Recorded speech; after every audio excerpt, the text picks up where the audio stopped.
Umoja wa Wazazi. Yes. Karibu sana. Asante sana. Karibu sana. Asante sana kiongozi. Habari ya Sia? Sia kwema. Namshukuru Mungu kwa kupata nafasi hii ya kufika Mega FM. Radio. Karibu sana. Asante sana. Bwana Charles amefanya tumekutana na wewe, lakini pia pongezi kubwa pia tumrudishie Bwana Charles. Asante sana. Mimi mwenyewe nimekuwa surprise tukulu.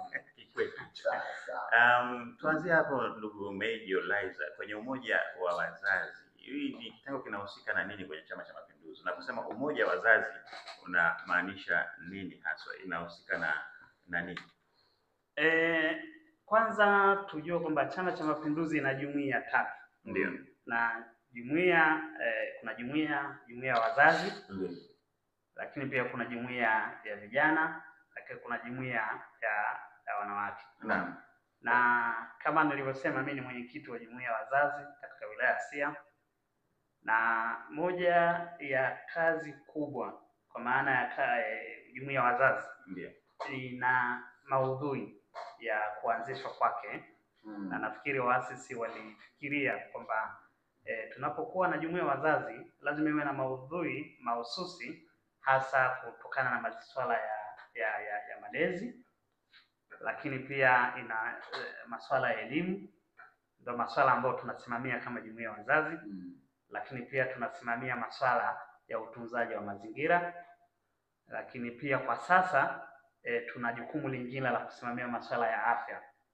Kwa hiyo hilo ndio jukumu ambalo sisi kama jumuiya kwa maana ya wilaya ya Sia, lakini hayo ni maudhui, ni majukumu ambayo tumepewa ya kitaifa ili tuhakikisha kwamba sisi kama sehemu ya Chama cha Mapinduzi tunashughulika na majukumu haya, kuwa sauti, lakini pia ni nafasi yetu pia kuhakikisha kwamba tunakiimarisha chama katika hayo majukumu 4 ambayo tumepewa.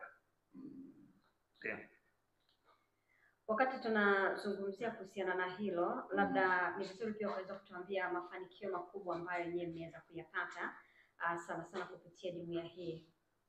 Kwa kipindi hiki unaweza kutuambia ni mafanikio kiasi gani ambayo mmeweza kuyapata? Kwa sisi kama jumuiya hasa katika wilaya yetu ya Sia, moja ya majukumu ambayo tumefanikiwa kuyafanya ni kuhakikisha kwamba tunafika katika shule za sekondari na msingi.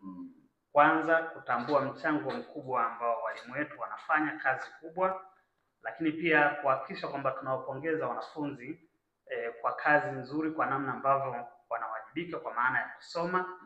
Lakini pia kuhakikisha kwamba sisi kama jumuiya tunapongeza zile shule ambazo zimefanya vizuri katika mitihani za kitaifa kwa maana ya darasa la 7, lakini mitihani ya kidato cha 4, lakini pia kwa mitihani zile za kidato cha 6.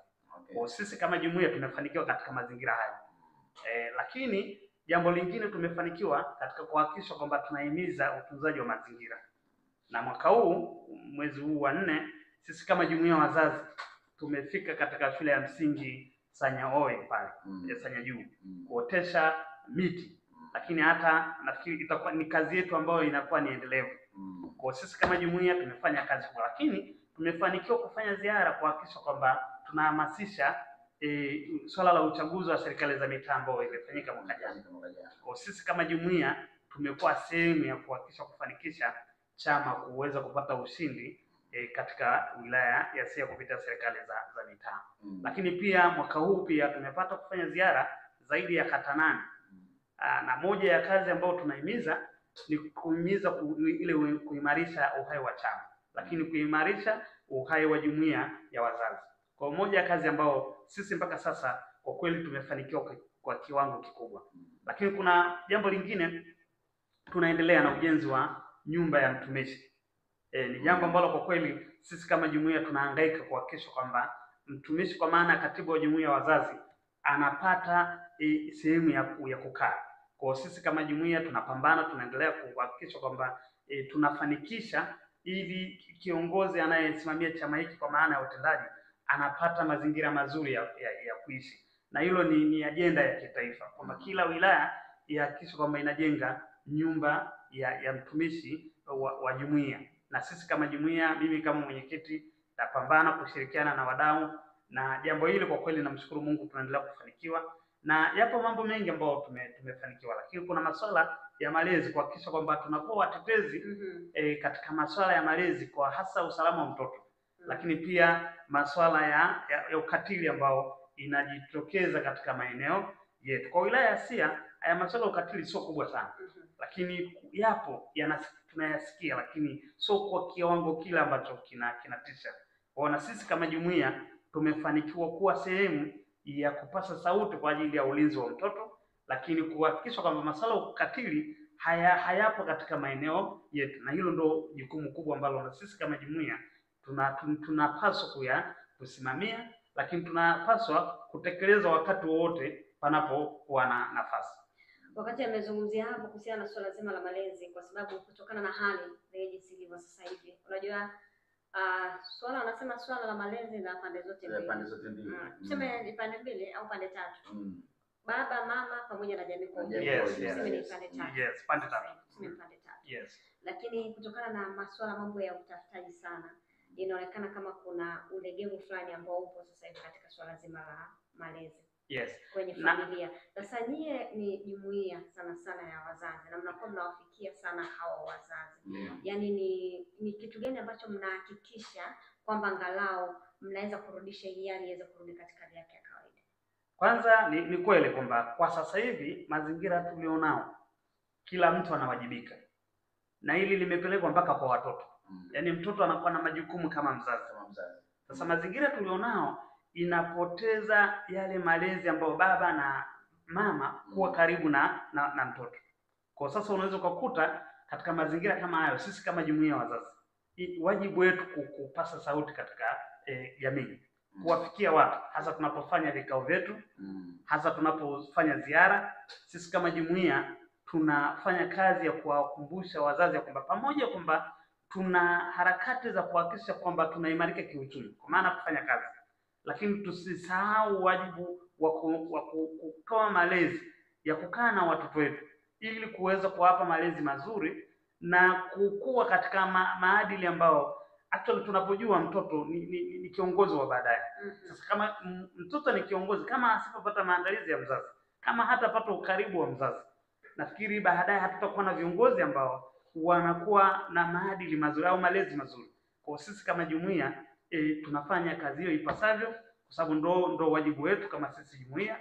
Na kwa mazingira hayo tumefanikiwa, kama nilivyosema awali kwamba tumefanikiwa kuingia kwenye ziara zetu, tumefanya vikao, na hizo ndo ajenda zetu za kudumu, kuhakikisha kwamba tunafikia wazazi kwa maana baba na mama, lakini pia kuhakikisha kwamba kwenye familia zetu tunadumisha swala la upendo kati ya baba na mama, sababu inapotokea baba na mama wanafarakana kwenye familia, actually unaweza kukuta watoto wanakosa malezi kwa sababu baba na mama hawako pamoja, hawakai vizuri. Kwa sisi kama jumuiya ya wazazi tuna wajibu wa kuhakikisha kwamba masuala ya mahusiano kwa maana ya masuala ya mshikamano kwenye familia zetu lazima idumishwe na jamii.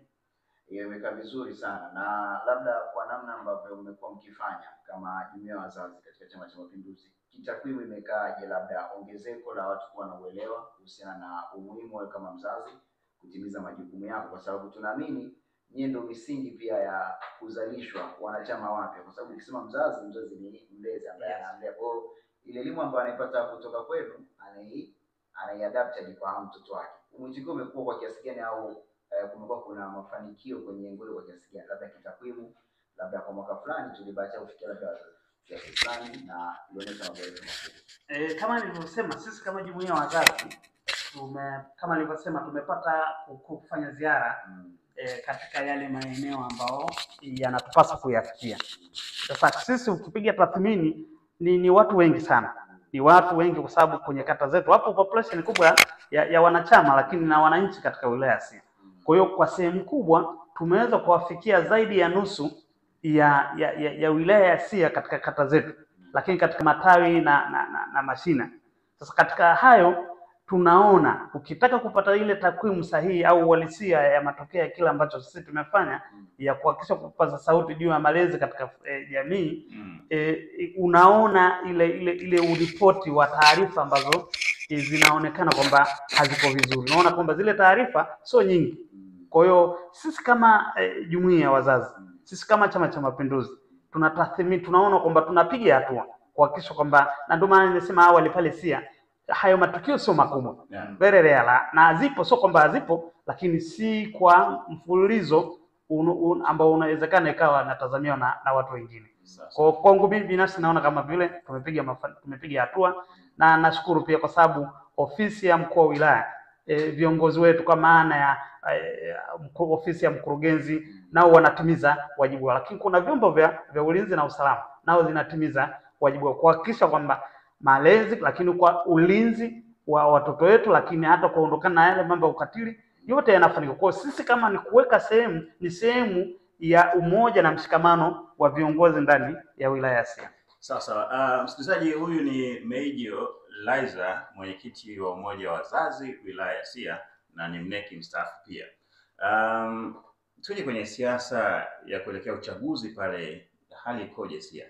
Maana tunaenda kwenye uchaguzi mkuu. Mmejiandaje kama chama, lakini pia hali ama joto ama vuguvugu la kisiasa likoje? Swala la siasa kama unavyojua ni very hot, kwa maana sio SIA tu, ni nchi nzima, kwamba kuna pressure ya siasa ambazo sasa tunaziona katika nchi yetu, kwamba kila mtu anataka kupata nafasi ya kuwasaidia na kuwatumikia wananchi katika vyombo, kwa maana ya kwenye baraza la madiwani, lakini katika chombo cha bunge la Jamhuri ya Muungano wa Tanzania. Kwa wilaya ya SIA sisi kama jumuiya, lakini kama chama tunafanya maandalizi kwa maelekezo ya chama, na mpaka sasa hivi kama nilivyosema awali tumefanya ziara kama jumuiya ya wazazi. Ni sehemu ya kujiandaa kuhakikisha kwamba uchaguzi wetu unakuwa kila mtu ana uelewa wake, lakini pia kuwaeleza wana CCM kwamba wana wajibu wa kuwachagua viongozi waadilifu, wana wajibu wa kusimamia zile misingi ya chama, lakini kuhakikisha kwamba wanapatikana viongozi ambao wanaleta mshikamano katika ndani ya wilaya ya SIA, watu ambao wanajenga spirit ya umoja na upendo kwa watu wa SIA. Na katika ile ambalo umesema, actually katika wilaya ya SIA kwa sasa zipo pressure kubwa sana, kwa maana ya kwamba wapo watu wanaotajwa katika wilaya ya SIA, na wanatajwa kwa sababu haya mazingira ndio yalivyo. Kuna wengine wanatajwa hawapo, lakini kuna wengine wanatajwa wapo. Kwa hiyo nafikiri ni swala la muda tu, tunasubiri, lakini na hakika kwa sisi kama Chama cha Mapinduzi, lakini kama jumuiya yetu ya wazazi tumejipanga kuhakikisha kwamba kwanza rais wetu kwa maana Dr. Samia Suluhu Hassan anapata uungwaji mkono, lakini anapata ushindi wa kishindo katika wilaya ya SIA, kwa maana ya kwamba kwa kazi alizozifanya sisi kama wilaya ya SIA tuna haja ya kuhakikisha kwamba kiongozi huyu anapata heshima, lakini anapata uungwaji mkono kwa wananchi wa wilaya ya SIA. Bwana Charles Beda, namna ya vuguvugu au joto la uchaguzi, unajua linaenda hivyo kulingana na wakati uliopo, lakini haliwezi kutimia kama lile zoezi muhimu au uboreshaji wa kujiandikisha kwenye daftari la wapiga kura umekamilika kwa namna ambayo inatakana. Sasa hivi ni awamu ya pili, nimejaribu kupita kwenye kurasa rasmi ya halmashauri ya wilaya ya SIA, na uboreshaji ni wa awamu ya pili ulianza kufanyika kuanzia tarehe ya 16 mpaka tarehe 22. Jumuiya ya wazazi katika wilaya ya SIA mmeipa nguvu kiasi gani katika kuhakikisha kwamba hili latimia kwa namna ambayo inatakiwa? Sisi kama jumuiya ya wazazi tumejipanga na kazi inaendelea, na mpaka sasa chama pamoja na jumuiya zetu zote zimehakikisha kwamba inahamasisha swala la uandikishaji kwa wanachama, lakini kwa wananchi wa wilaya ya SIA. Na hata nikitoka hapa moja kwa moja naenda wilaya ya SIA kuhakikisha kwamba naenda na mimi kuwa sehemu ya kuhakikisha tunafanikisha hili zoezi, na leo nitaenda kwenye eneo langu kuhakikisha kwamba anarekebisha au anafanya marekebisho ya uandikishaji au unajiandikisha katika mazingira, ili kuonyesha kwamba sisi kama jumuiya ya wazazi tuna wajibu wa kuwa mfano, lakini tuna wajibu wa kwenda kuhamasisha watu kwamba lazima tuhakikishe kwamba tunatimiza haki zetu za msingi, ili tuweze kutimiza azima yetu ya kuwapata viongozi ambao wanaweza kututumikia kwa uadilifu mkubwa. Ndio kumbukumbu zinatuonyesha katika uchaguzi uliopita wa 2020 Major Lizer ni miongoni mwa majina ambayo yalijitokeza kwenye kinyang'anyiro kile cha kugombea ubunge katika jimbo la Siha. Chama cha Mapinduzi kimesema tarehe 28 mwezi wa 6 zoezi linaanza rasmi la uchukuaji wa fomu na kurejesha mpaka tarehe 2 Julai. Vipi, tutarajie tena jina la Major Lizer kipindi hiki ama hali ikoje? Umeniuliza swali zito, lakini nafikiri Mungu wetu ni mwema. Naam. Mungu ni mwema. Nafikiri kwa kama ilivyo taratibu za chama kwa sasa nafikiri tunaendelea kutafakari. Endelea kutafakari kwa sababu unajua unaposikia wananchi wanakusema. Ndio. Mimi binafsi watu wengi sana wana text, wengine wanapiga simu, lakini kuna wengine wanataka kujua ukweli.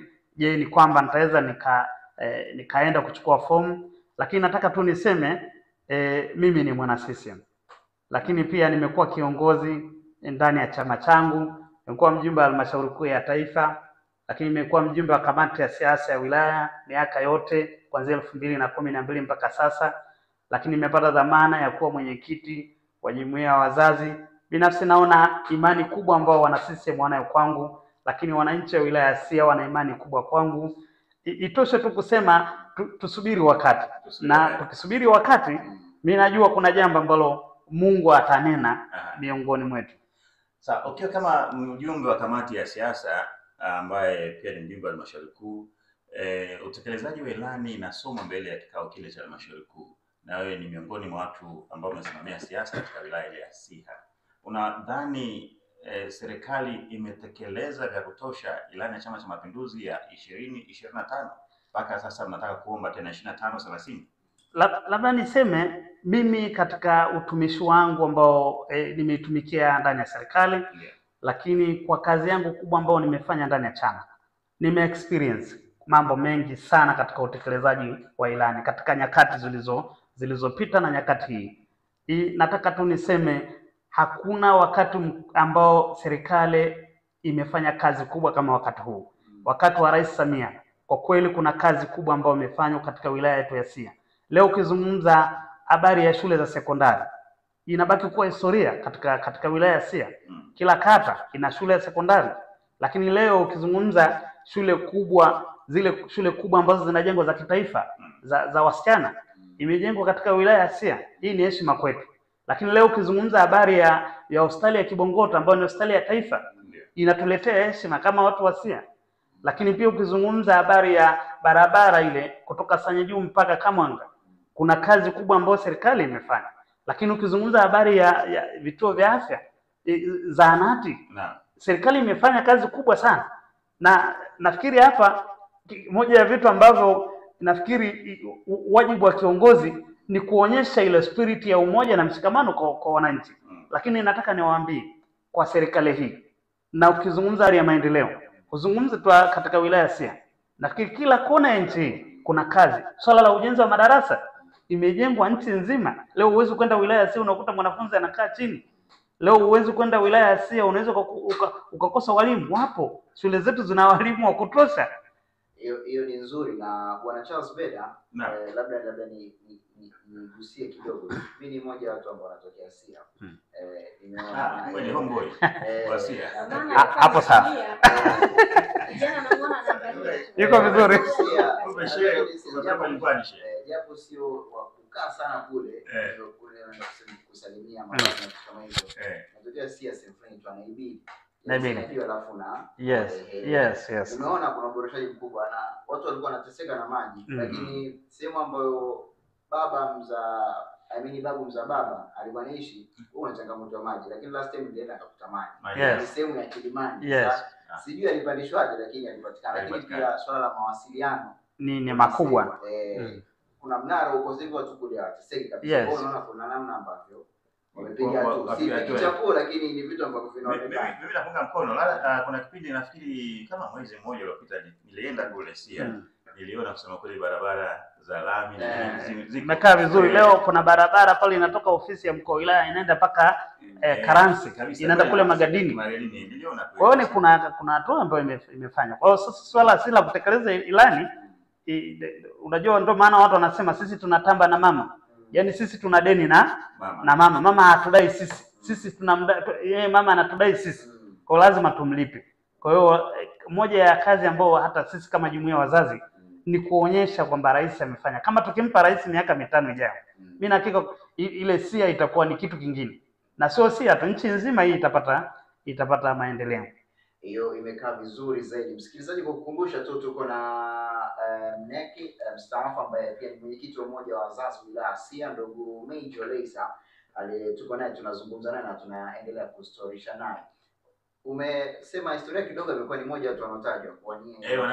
Wanatajwa ni maneno ya watu. Japo sasa hivi sio rasmi, lakini tunaweza tukagusia kidogo. Kwa sababu hata wakati anazungumza nimeona ametupa profile yake. Profile. Simuelewa. Sasa mtu akishatoa profile, yeye kwamba nilishafanya hivi, nilishafanya hivi.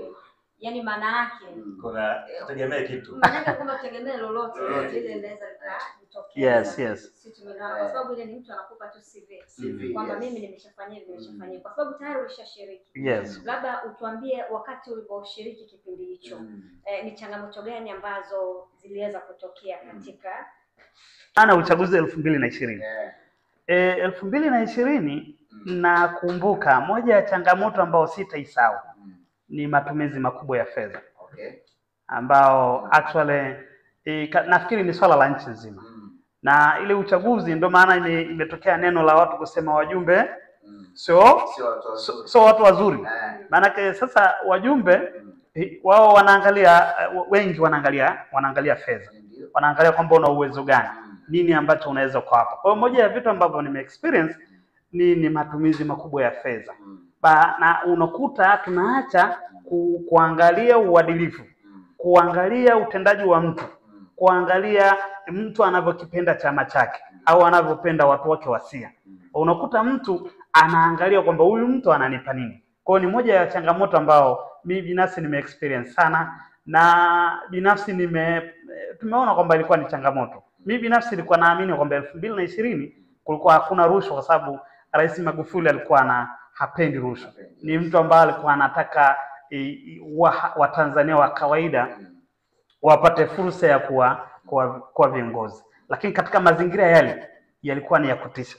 Moja ambao hata tukienda katika uchaguzi huu nafikiri kuna haja ya wajumbe kwa maana ya wanachama kutafakari zaidi, ili tusiwachague viongozi ambao wao wanatoa fedha then baadaye wao wakipata uongozi wanaenda kutafuta namna ya kureturn kurudisha zile fedha ambazo wamezitoa. Kwa hiyo kwangu mimi naona kama ni changamoto, lakini pia nimeona pia ni sehemu ambayo inatupa experience ya kumove, ya kupiga hatua. Sio wakati wa kukata tamaa.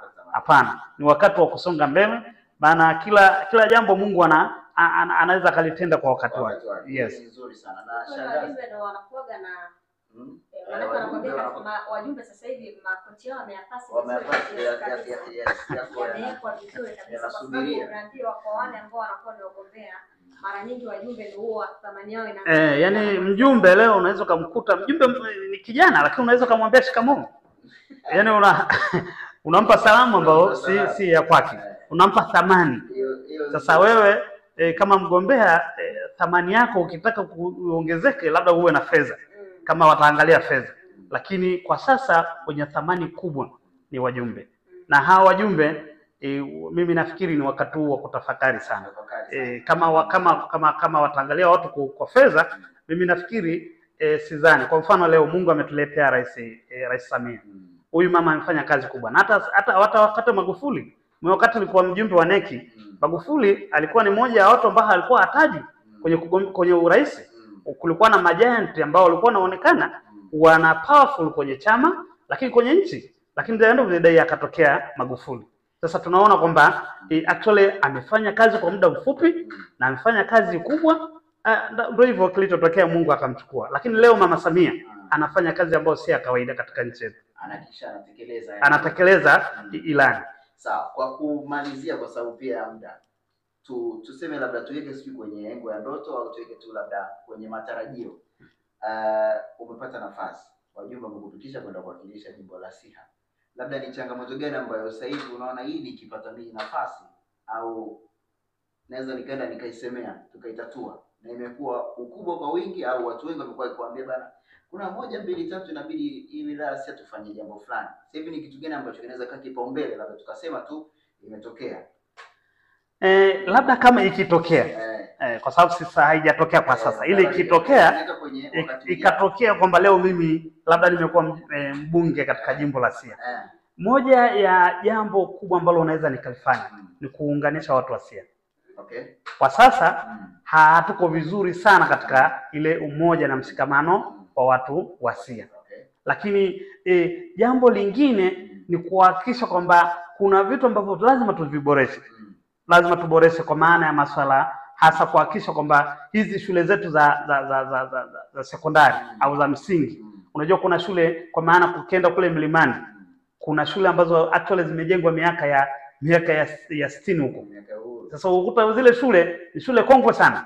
Kwa hiyo moja ya vitu ambavyo lazima kama ungekuwa kiongozi lazima uhakikishe kwamba unazisimamia. Lakini kuna mambo mengi, kuna uhitaji. Kwa mfano leo ukizungumza habari ya ushirika, zile ushirika wakati mwingine tunaona kama siasa zinaingia, lakini zile ushirika zina umuhimu katika wilaya ya Siha. Hasa ukizungumzia kuna swala la parachichi, kuna swala la kahawa. Lakini wakati mwingine sisi kama wanasiasa tunashindwa kujua kwamba tunaweza kutunza ile value ya wilaya ya Siha kupitia ile uwekezaji kwa maana ya masuala ya ushirika. Lakini yapo mambo mengi ambayo yanahitaji utekelezaji. Na moja ya vitu ambavyo tunaweza kuangalia ni kuhakikisha pia kuboresha masuala ya ufaulu. Hiyo nayo naona kama vile ni jambo ambalo lazima, kama kwa mfano hasa ukizingatia mimi leo mwalimu na kuwa mbunge katika jimbo la Siha, lazima moja ya vipaumbele vikubwa lazima ni masuala ya elimu, kuhakikisha kwamba ile performance ya ufaulu katika shule zetu za msingi na sekondari inakuwa juu zaidi. Kwa sababu ukiona katika mazingira hayo unaweza ukaona kwamba bado hatujafikia ile asilimia kubwa ambayo inatakiwa. Lakini zipo mambo mengi sana ambayo zinatakiwa. Kwa mfano masuala ya utalii. Leo ukizungumza pale Siha kuna sehemu moja utalii pale ambao watu wanatoka sehemu mbalimbali. Ukifanya hivyo pamoja kwamba wilaya yetu ni ndogo, lakini unaweza kuhakikisha kwamba unahakikisha masuala ya sekta ya utalii unaimarika zaidi, lakini pia kutengeneza ajira kwa vijana. Lakini leo ukiangalia pale West Kilimanjaro kuna swala la kilimo ambao wako viazi pale wanalima, lakini lazima kama mbunge lazima ufikiri juu ya maisha ya wale watu kwamba pamoja na walichokifanya lakini profit yao ikoje wananufaikaje, lakini wanapataje support kutoka ndani ya serikali. So kuna vitu ambavyo lazima kama mbunge uyashughulikie, lakini pia lazima uangalie watu wako katika wilaya ya Siha wanataka nini. Kwa sababu haiwezekani kwamba inawezekana serikali wanajenga madarasa, wanajenga hospitali, lakini kama kuna vitu ambavyo unalaki tu baadhi ya vitu katika masuala ya uongozi. Okay. Angalau kwa sababu wewe pia ni mtu ambaye angalau una uzoefu na masuala mambo ya chaguzi ambazo zinakuwa zinafanyika sana hapa nchini kwetu. Labda kwa kuhitimisha, je, kuna mabadiliko haya ya kisheria au kisera ambao unadhani wewe yako ni muhimu sana kufanya ili kuboresha mfumo wa uchaguzi nchini? Kwa mtazamo wako tu. Yes. Actually unajua nchi yetu ina mipango hasa katika masuala ya sera, na nafikiri unaniuliza katika sera za uchaguzi. Na moja ya vitu ambavyo nazungumzia nafikiri kwa maana ya serikali, sio kwenye chama. Unapozungumzia habari ya kwa mfano uchaguzi huru au zungumzia tume huru ya uchaguzi, mimi nafikiri kama kuna hatua ambayo serikali imepiga pamoja hiyo hatua, lakini inaweza kaa na changamoto bado, hasa kwenye vyama vya siasa. Wengine bado hawajaona kama ni fursa yao ya kuwasaidia kufikia zile ndoto ya kushika dola. Mimi nafikiri labda tu nitoe wito wangu, sisi ni Watanzania, sisi hii nchi ni ya kwetu. Nchi hii inahitaji wote tukae pamoja. Nchi hii inahitaji kwamba kila mmoja wetu mawazo yake yaheshimike. Na mimi naweza tukatoa wito kwa maana ya vyama vya upinzani, lakini pia kwa chama changu kwamba na serikali kwamba kuna haja ya kuwasikiliza wale ambao wao wanataka kwamba kuhakikisha kwamba wanataka zile haki zao za msingi ya kupata haki katika masuala ya uchaguzi. Mimi nafikiri siasa iwe ni furaha, siasa iwe ni ilete amani, siasa ilete mshikamano katika taifa letu. Na nafikiri rais ana nia njema sana. na katika hiyo nia njema ya rais, nafikiri ni vyama vya upinzani watumie hiyo dhamira njema ya rais, utulivu na amani. Kwa hiyo mimi kwangu wito wangu ni kuomba taifa hili tusifike huko tunakotaka kufika, kwa sababu tukifika nchi hii haitakuwa na amani, nchi hii haitakuwa na utulivu. Lakini pia kutokuwa na utulivu na amani, hakuna maendeleo kama sisi hatutakuwa na utulivu. Kabisa. Sasa kwa sababu ya changamoto ya muda, Major Laizer, labda kile ambacho tujakuuliza na labda ungependa kukiongea, karibu sana tumalizie. Mimi binafsi ni unawashukuru kwa kweli. Kwanza kupata nafasi hii ni surprise kwangu, kupata simu jana. Kwa kweli niseme tu kwamba mmenipa nafasi nzuri ya kuweza kusema yale ambayo mazuri ambayo yamefanywa na rais, lakini yale ambayo yamefanyika ndani ya jumuiya yetu wazazi, lakini yale mazuri ambayo serikali imeendelea kusimamia katika wilaya ya Siha. Mimi binafsi nimefurahi sana, nawashukuru sana sana sana.